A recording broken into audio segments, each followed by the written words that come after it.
갑제 38호증 조선일보 2022년 7월 13일자 검찰 새 공무원 피살 강제 북송 관련 국정원 압수수색 자료입니다.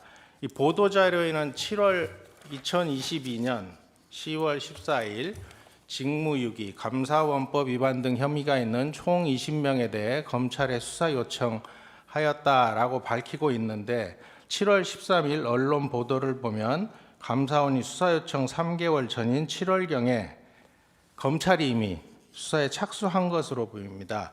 검찰이 3개월 전에 수사를 진행 중인데 감사원이 뒤늦게 검찰에 수사를 요청한 이유는 무엇 때문입니까? 뒤늦게라 하는 표현이 참 불편하기도 합니다. 어떻게 거기 수사 요청을 하고 하는데 우리가 시기를 조절하고 가면 감사가 그 무렵에 끝났고 검찰 수사는 감사원보다 제가 알기로 더 늦게 시작됐습니다. 그리고 수사가 감사가 종료됐기 때문에 그 무렵에 정리를 해서 요청할 타이밍이고 그래서 한 것이지 무슨 거기서 뒤늦게라 하는 표현이 그리고 감사원은 어떤 계산을 깐다든지 그렇게 조작적으로 계산적으로 일하지 않습니다.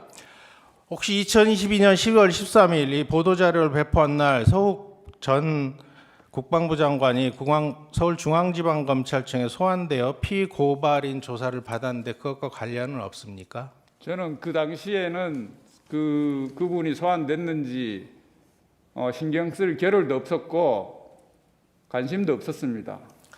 2-8항 묻겠습니다.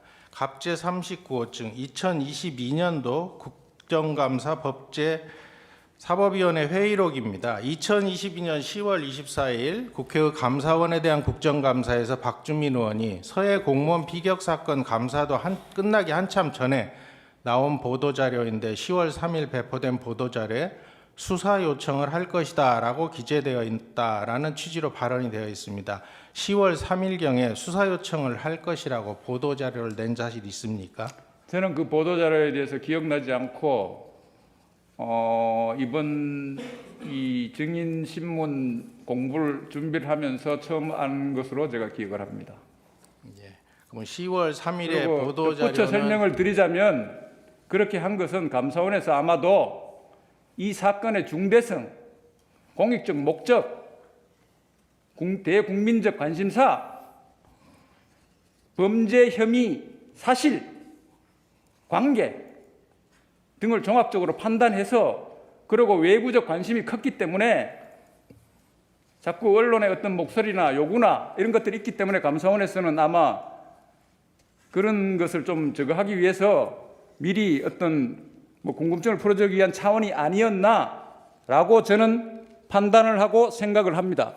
예, 2-9항 묻겠습니다. 보도자료에는 감사 결과에 대해 빠른 시일 내에 감사위원회의 의결 등을 거쳐 관련 공무원에 대한 엄중문책 등의 조치를 할 계획임이라고 밝히고 있습니다.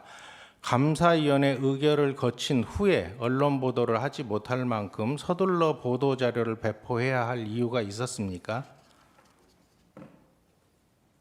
방금 전에 말씀드린 취지이지만 다시 한번 말씀드리겠습니다.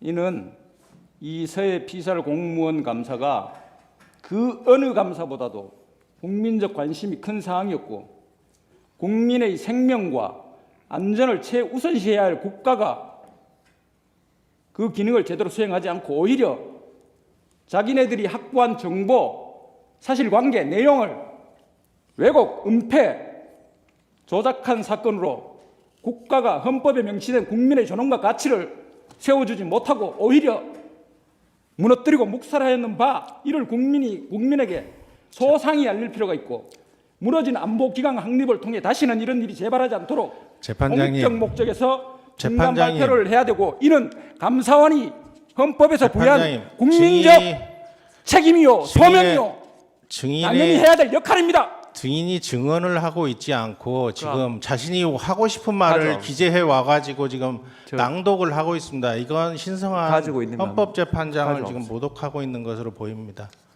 질문을 하셨지 않습니까? 왜 그만큼 중요하고 민감하기 때문에 중간 발표를 했다고 하지 않습니까? 지금 보고 있는 자료 한번 줘보세요. 제가 작성한 겁니다. 그러니까 줘보시라고요. 참 아무 말도 안 하면 그냥 본인 행동이 질문의 취지에 맞게 제가 답변을 하는 거 아닙니까? 왜 중간 발표를 했냐고 하시길래. 이거는 듣고 하세요. 듣고 하시라고요. 알겠습니다. 예. 하십시오. 제가 듣고 하고 자료를 보지 않으면은 죄송한데 기억이 안 난다고 하세요. 예, 알겠습니다. 됐죠? 알겠습니다. 예, 하십시오.